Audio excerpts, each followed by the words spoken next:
Welcome everybody to Spirit Matters. My name is Dayal. I'm here with Kishor Chandra and Acyuta Gopi. We're rolling live. Welcome to our live audience. Welcome to all our listeners. So glad that you're all here. How you doing, Kishor? How you doing, Acyuta? Good. Doing great. Everyone's good. I had a little thought, like an epiphany last night, this morning, that I wanted to share. Um, that it was after Kishore and I were talking last night, as we sometimes do. We're doing work stuff like into the wee hours of the night, whatever. It was like in the late afternoon, early evening, and we were talking about like budget for the new year for the Bhakti Center. And then we got off that call, and then we got on a call with somebody in London who's like flying people out there for courses and recordings for like these online platforms.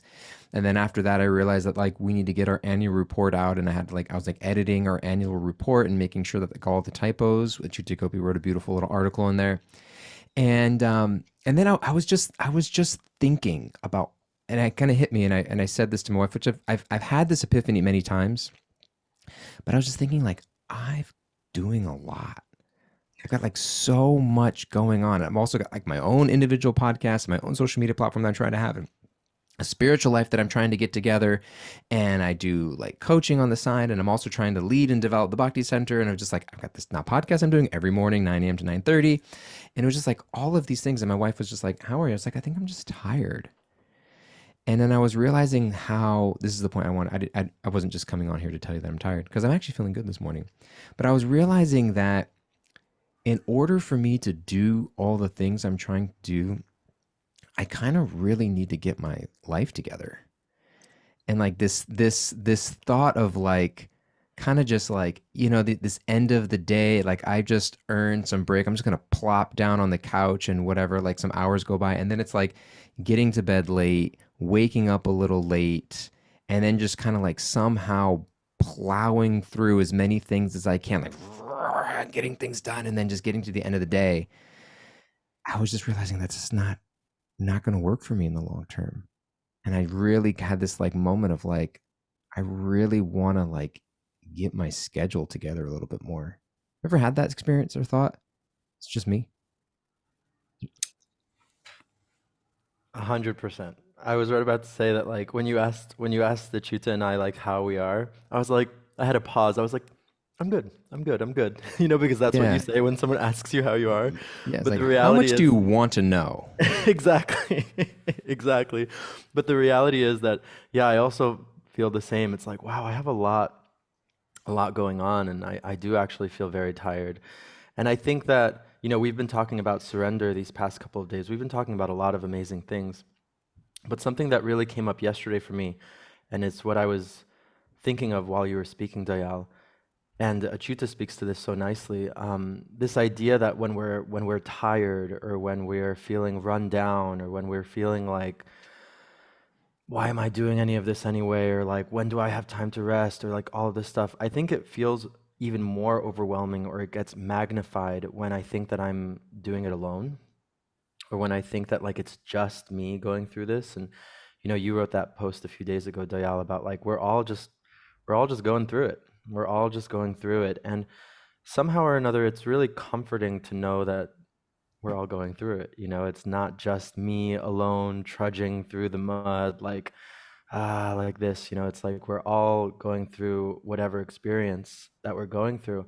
And I think it's so interesting because a lot of the times it's like, yeah, not only do we get into that silo of thinking like only I am going through it, but sometimes, and I see this a lot in modern times and the way that people are, but there's just no point in comparing our tiredness or our suffering or our pain. It's like it's not an Olympics of suffering or an Olympics of negative experiences. Because I think when you look at it like that, we've been talking about it these past few days.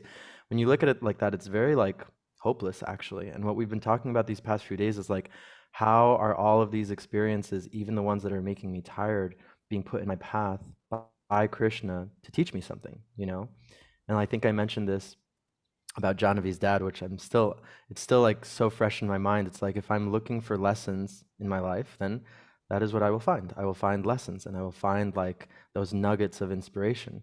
And if I'm not looking for them, then I'm not going to find them. But I'd love to hear from you, Acyuta, about this. Yeah. Yeah, I thinking about the oppression Olympics is something that I do often. Like that. Oh God, oppression Olympics is such a real thing. It's like who can win the most, um, and like all of you, I think really truly, I've been examining this entire trajectory. Like, how sustainable is all of this that I'm doing right now? You're just And like, I'm really worried about you guys, and I no, wanted to tell you that. That's the only. I accepted this invitation. It's taken us 4 days to get here, but now my window is open, and I'm going to say it. I'm This is concerned about actually you. this is actually an intervention, everyone, for Dayal and me. no, actually, The entire live audience is into it. They're going to mute me. Cheetah's going to take over as host. They're going to mute me, and the entire audience is going to go around and share their concerns. Doyle, your use of the schedule has affected my life in the following. um, but Watching you actually, makes me anxious.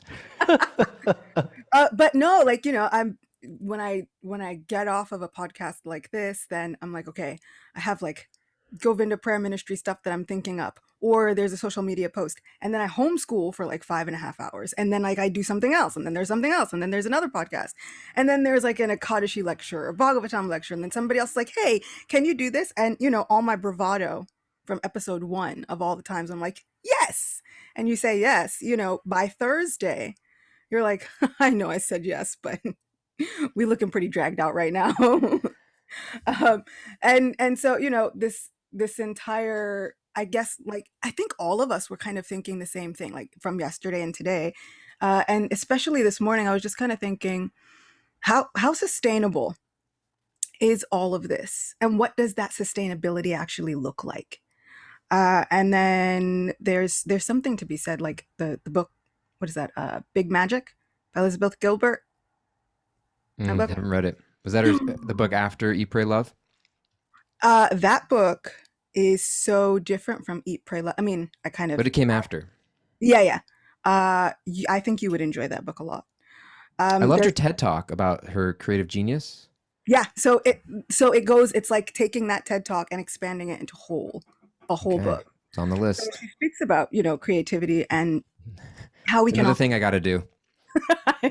It's okay. You can read it on the plane. But there's this idea of like always pushing forward, push, and sometimes, especially when it comes to creativity and our lives of creators, right? We're spiritual content creators. We are constantly putting the stuff out there, and some days all it really takes, the sustainability, is just for us to show up. Hmm. And so she says, if we're able to just show up and allow that creative genius to work through us. And I really love the fact that she takes creative inspiration, creative genius, and takes it as a separate entity, right? Not just like, oh, it's all reliant on me to come up with the ideas and do the things and all whatever. And so this is what Seva is. Seva is, we show up and then we allow our supreme person to just kind of work through whatever it is, come out through us, through what we're going through our challenges, through our triumphs, and we just show up. So yeah, I was thinking about sustainability, and then I was actually like, but it's so sustainable because all Hmm. we have to do is show up. And then 30 minutes changes our day and our whole life. Yeah. All we have to do is show up and watch less Netflix. Yeah. No, I was No, actually just joking. I was actually going to say that. I mean, not to call myself out, but I'm just going to keep it real. We were talking about yesterday or the day before, like the 6 elements of surrender. And one of those elements is just depending exclusively on Krishna's mercy, like really, really understanding that that is what maintains us. And I think that when we get caught in, just the modes of nature, where we're working, we're trudging, we're working, and we confuse, I do this, I'm just going to call myself out a little bit, I confuse rest, like real rest, with like just becoming a zombie and just like zonking out in front of Netflix or whatever it might be, whatever we're zonking out in Yeah. front of. And that actually doesn't maintain us. That actually throws us into the duality more of like, I'm zonked out as a vegetable, and this is like, the quote unquote, dark or bad energy. And then I'm gonna jump right back into the sipping coconuts. Not that coconuts are bad for you. Coconuts are great. We've already established this. We surrender to the We coconuts. surrender to the coconuts, but just that duality of like, it's good one day, it's bad the other day. It's good one day, it's bad the other day. And that's actually what doesn't maintain us. And something I've been finding just about, I was telling this just yesterday to Brej, to my partner, that like, because he's one of the people that calls me out, just like Rasika calls you out, Doyle, of just like, you're doing too much. Like, you need to stop. Like, it's way too much. And I was just letting him know, like, actually, this podcast is maintaining me. Like, actually Mm. showing up and just having a half an hour with like my spiritual family and just talking about spiritual things. Like, this is the food, this is the maintenance, not like working 12 hours a day and then being a vegetable in front of the computer screen for how many hours. Yes, absolutely. I feel like, and like you said, when we need rest, we actually do need rest, but what we really need is refuel. And so like Mm. I kind of did like an experiment with myself yesterday. And usually at the end of a day, like the last thing I want to do is any more thinking of any kind. Like I'm like I literally need to like turn this whole thing off and like legit like close my eyes at a certain point and just kind of like back away because my mind will continue to work and will continue to like come up with new things. So I'm like, how do I want to just turn this whole thing off. Shut Um the system down. yeah, I know I need to like force quit. Walk I try to away. you try to force quit, and it's like force quit will not work while these other applications are open. These other applications are still running.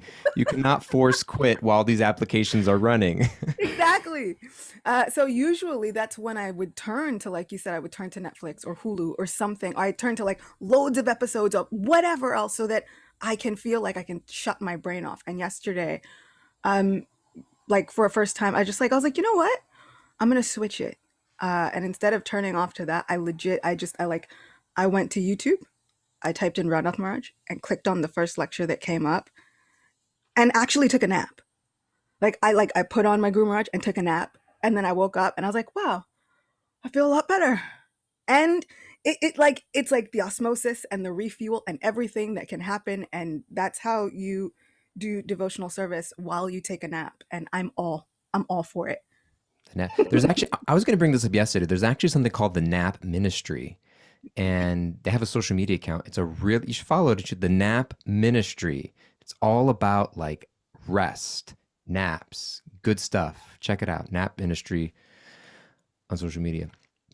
Yeah, I'm gonna. figure it out. Yeah. No, I just thank you guys for sharing so much. I that was just kind of my check-in, like how I'm doing.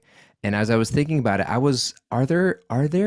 there's a verse that comes to my mind. Are there any verses or places in Shastra that come to your minds that speak to this? I was thinking of Bhagavad Gita 9:22, Ananyas Chintayanto Mam, that when those who worship me with exclusive devotion, dedicating themselves to me, like showing up basically, I preserve what they have and I carry what they lack. And so I was seeing that as you were sharing this, the idea of like, if I just get the foundation right, the big rocks right, everything else kind of falls into place. And I was in this idea of surrender yesterday that we were sharing about. Really, surrender is the base and the foundation that I'm not alone. That I'm not alone. Like there's this idea that it's all on me or that I don't have anything to do with it. Nothing matters. I'm not going to try. Like those two extremes are not where surrender lives. And surrender is that middle ground of just reckon. You read all those beautiful things from Marianne Williamson, from Bhakti Tirtha Swami. Like surrender is the beginning of a partnership.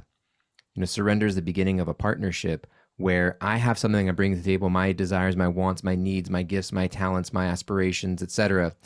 And then it's like, I'm not sure how it's all going to fit, but it's kind of like, it is that just epitome of relationship. Like, I just got to show up and do my part. And I'm trusting that Krishna's going to show up and do his part.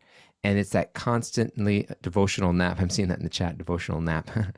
um, And so that's a verse I was just thinking in terms of like, wow, like if I, but again, like it's, I love what you were saying, Kishore, and also like Achuta. It's like, okay, like, am I doing my part if I'm just vegging out as a vegetable and like in my time of rest, I'm just like running away from Krishna, as opposed to like I'm inviting that in and recharging, and it's going to give me the fuel and inspiration, and actually the things that because I never feel recharged after that.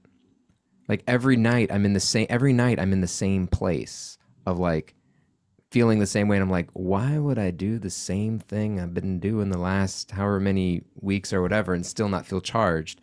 But then when I actually do more of the things that charge me, I actually feel better.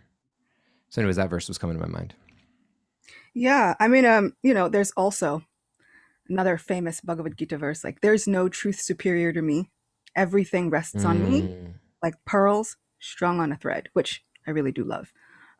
One, because it's not all on us, right? Like that verse right there. He's like, "Look, there's nothing that's gonna be bigger. I'm bigger than your problems. I'm bigger than your anxiety. I'm bigger than the depression. I'm bigger than whatever it is. I'm bigger than even your ideas of how you think you can serve. But what can you do? You just rest on me." And mm, what they say is that in Srimad Bhagavatam, what they say is that our supreme person always wears a necklace of pearls. mm, And like, it's like, why? Those pearls represent the devotees who are surrendered to the supreme person. So he wears a necklace of pearls that always reminds him that those devotees are literally resting on the shelter of his chest. And so that for me, I was always just kind of like, oh, when you want to feel cradled and you really want to feel that energy of it's not all on me, because once it is all on you, then that maintenance is up to you, and maintenance is Vishnu's job, which is super hard. mm, They have a whole situation within Srimad Bhagavatam where he says, he's like, creation, it starts and then you can be done with that job. The annihilation, you can be done with that job, but the maintenance is a constant job and it's not easy, right? So there's a king sage who wants to create his own heavenly planet. He's like, you stepped into my territory. Maintenance is super difficult. So when we think that it's up to us, then once you climb the mountain or you get that one podcast out and it's doing really well, then you think, but where do I go from here? I have to top it. I have to keep it going. I have to make this better.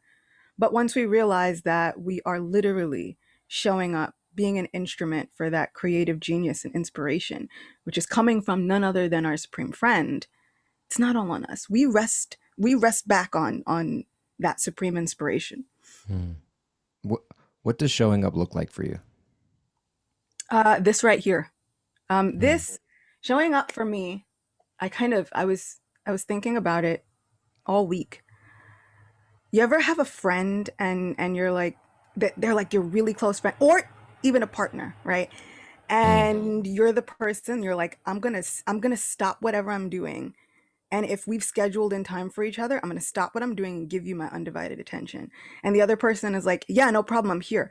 But also, like, I just got to respond to this one email and I got to just, like, once again, I'm going to answer the phone call, mm, but I'm here with you. Keep talking. I'm listening. I'm going to do this one thing. Keep talking. It's fine. And after a while, that just feels so draining. And so mm, all this week, I kind of was feeling that from like people that I know. It's like, I'll like stop and give so and so my undivided attention, even if it's for 15 minutes. Like, and they haven't mm, given me that undivided attention at all this week, and that part hurt. And then, of course, like Dayal, we've spoken about this before. I'm like, and then perspective, I flip it on myself every time, and I'm like, now I've done that to Krishna. mm, I've done that to Krishna so much. So for me, showing up means like knowing my worth, knowing what I am mm, worthy of getting. And so having that boundary of saying, wait a second, but I'm worth those 15, 20, 30 minutes of undivided attention. Putting those boundaries up means that I also want to show up that way for Krishna. If that's how mm, I'm going to show love, by giving somebody my undivided attention, then showing up means, okay, for these 30 minutes, I'm going to show up and give you my undivided attention. mm. I've been hearing a little bit about that recently also, the difference between giving somebody our time and giving somebody our energy. And you can give somebody a certain amount of your time, but very little of your energy. Or you can give somebody a little amount of your time, but 100% of your energy. And that amount of time makes a big, big impact. And I think kind of what going back to what I originally shared and what I'm hearing from you guys is just like identifying all the energy leaks. Like my energy is just like when you're saying like being a zombie, it's like okay, I'm taking time to rest, but my energy is just like leaking. Or it's like 8 or 9 o'clock in the morning, and it's like not that I need to be productive, like because that does a lot of like I feel that stress, like because I think that's what it is. Like every moment needs to be productive. If I got a free time, I got to be reading a book. I should be listening to a podcast. I should be learning a skill. I should be practicing mridanga. I should, be, you know what I mean? It's like, and that just becomes exhausting. It's like okay, you know, and then whatever happens, and then. But I think it's just more of like what is nourishing. Like the realization I came to last night is like I just need. It's not that I need to be more productive. I just need to be operating at a high energy. And if I'm doing things that just like leak my energy, or I'm just giving pieces of my energy here, there, everywhere, it's not good for me. And so, like, I was just thinking about that idea of like, can I, wherever, what I'm hearing from you is that showing up means that whatever I'm doing, I'm there giving my full energy. Yeah. Being present, really Yeah. being in those moments. And then, like you said, 30 minutes of a really present conversation can affect me more than an hour of somebody saying something that I just don't connect with. They could be Yeah. saying the same philosophy. And if I don't connect with it, if it doesn't feel like they're really speaking to me or speaking past me or over my head or beating me over the head with philosophy, that hour does not do as much for my heart as 30 minutes of really engaged, present conversation does. Mm. What do you think, Kishore? You present with us? You zoning out? Where are you at? No, I'm present. I'm here with you all. I was thinking about that verse that Achyuta Gopi spoke about. It's one of my favorite verses of the Gita. Krishna saying that everything rests on me as the pearls rest on the necklace.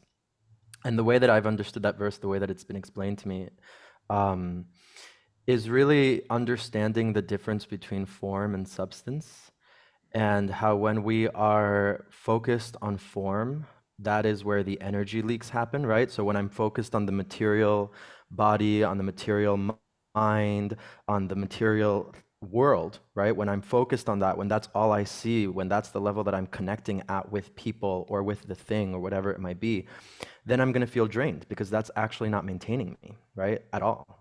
And rather, when I'm able to see that Krishna is the thread underlying literally everything, and this part in Bhagavad Gita, this part in another chapter, it speaks about the vibhutis or the opulences of Krishna, how Krishna is immanent in the world. And it's like this crazy, beautiful, poetic part of the Gita where Krishna's like, I am the taste of water, I am the ability in man, I am of all of the fishes, I am the shark. I don't know why that came to mind, but like just like all of these beautiful, beautiful aspects of how Krishna is immanent in the world and how Krishna is present in every single thing. And then so the idea of bhakti or the idea of devotional service is really, how can I, because a lot of the times, sometimes we spoke about this maybe on the first or second day, I can't remember, but like, who am I, right? Like, who am I to offer anything to Krishna? Like, we get down on ourselves and this kind of thing. But knowing that Krishna is the underlying thread in the entire universe, including myself, including all of us here, then that means that I have that energy to offer all of Krishna's energies back to Krishna in a loving, devotional manner. And therefore, yeah, I always think about that. Our friend Jaya, he always said this to me, and I don't know, maybe this is getting a little esoteric when he's explaining this verse, but he's like, when you look at a shirt, you just see a shirt, right? You just see the shirt and it's like a cool shirt and like whatever. But if you really get a lot closer to the shirt and you like put a magnifying glass to the shirt, you'll see that there's like strings going this way, and then you'll see that there's like strings going this way, and all of a sudden it's like really mesmerizing, and you're just like, wait a minute. This is just like random strings going this way and random strings going this way, and it's just like held up by gravity, just like floating in space. And it's like really amazing when you think about it. But we're not actually at that level, right? We just see the shirt, we just see the person, we just kind of see the externals of everything.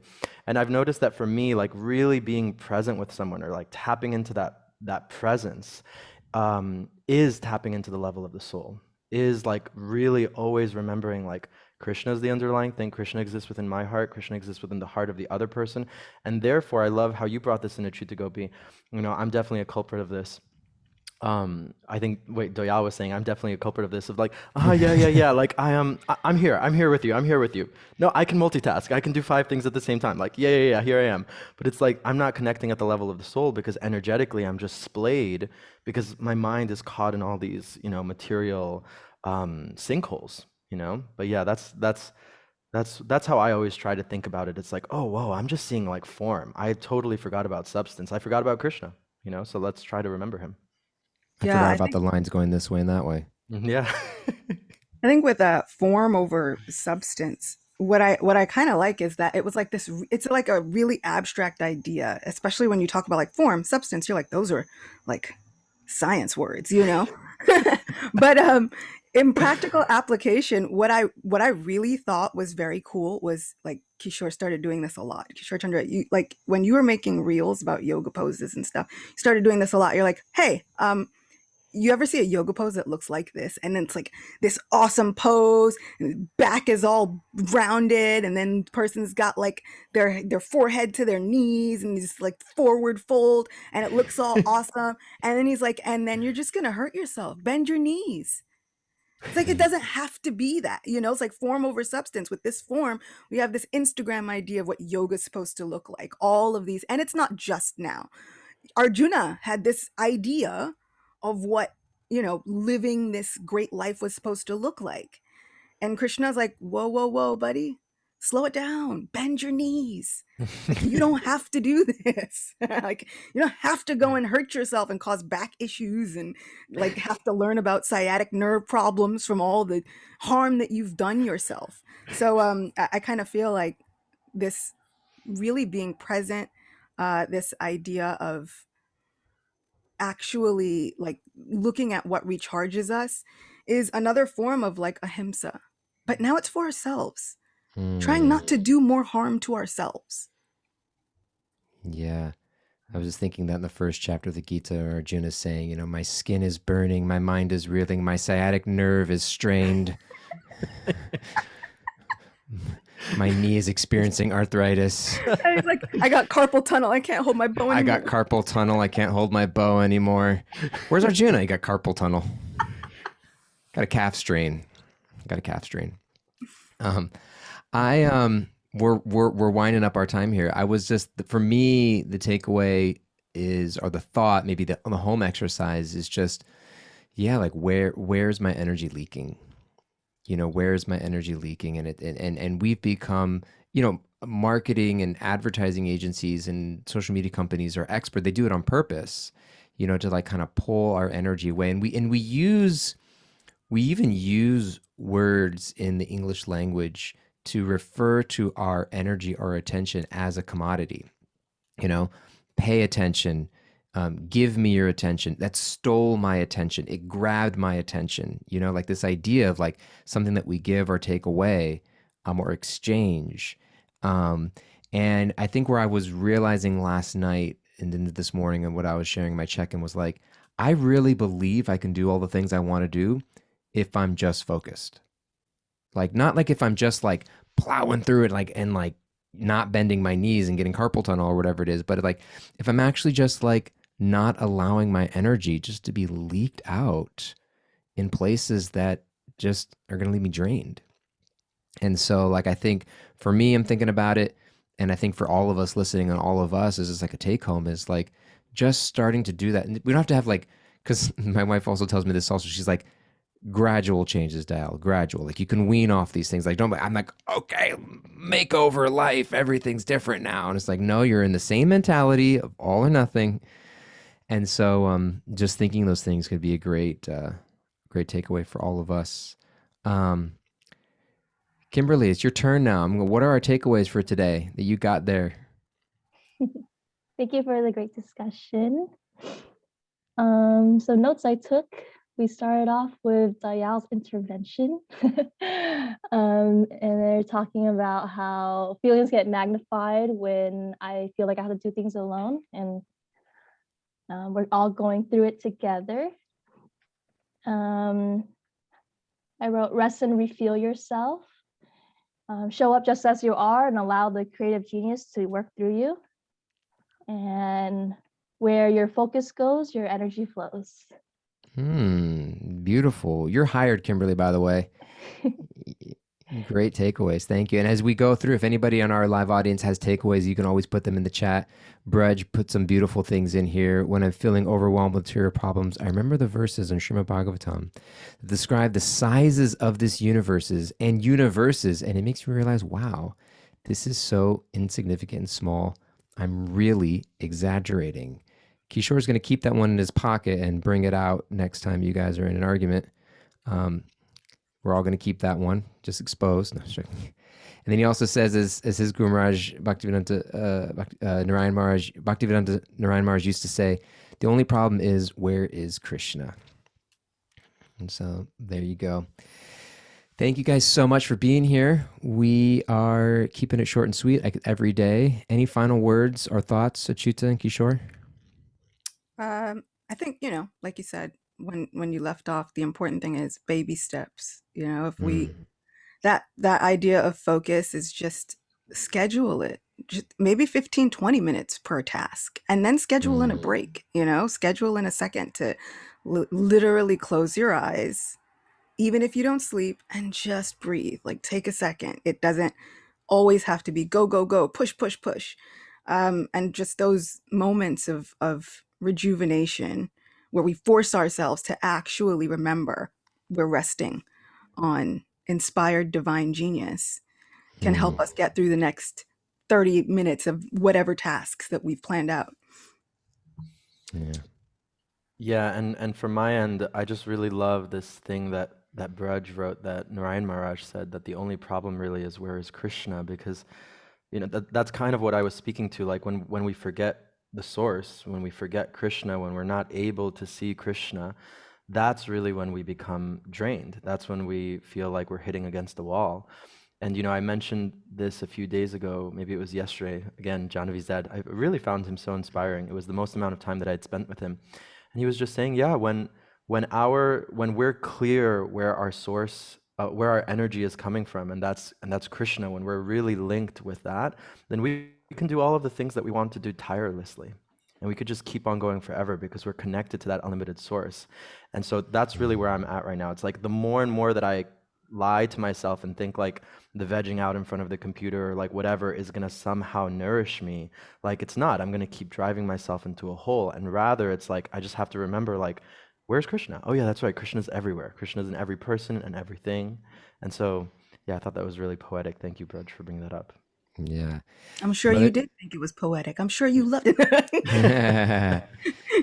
Can you imagine? It's like, I hated that. Can you imagine Mother Yashoda, like after a long day of like cooking lunch for Krishna and cleaning up and finally putting him to bed, and she's like, finally he's asleep. Like, I just gotta go veg out over here for a few hours. This doesn't happen. I gotta get there. Anyways, love you guys so much. Thank you all for being here. Thank you for listening. We look forward to being with you next time real soon. Take care, everybody. Till then, bye-bye.